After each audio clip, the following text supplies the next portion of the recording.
What final message would you like to leave as a closing thought for everyone? My message from my first trip as the Prime Minister to the US, I would like to have a relationship between the two countries of mutual trust.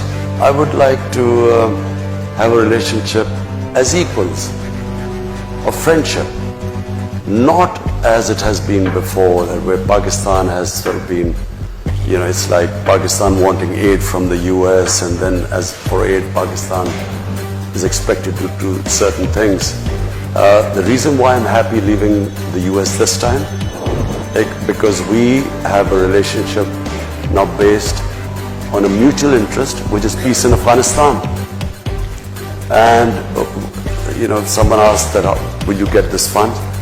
I hate the idea that we would be asking for funds, not US, from anyone. Because aid has been one of the biggest curses for my country. What it has done is, it has created the dependency syndrome. When I went on my first trip to Saudi Arabia, I came back, what have you got from there? As if I'd gone there to beg for money. And I think it's humiliating for a country. Countries rise because of self-respect and self-esteem.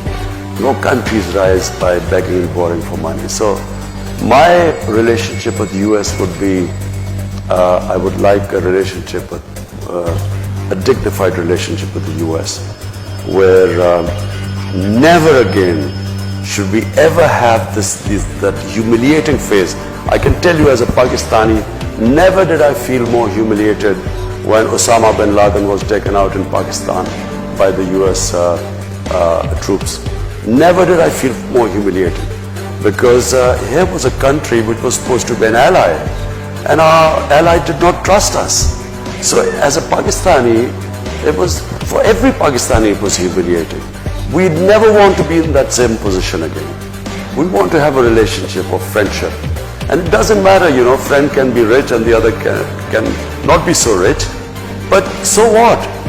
You know, it's about a dignified relationship, and that's what I hope to have.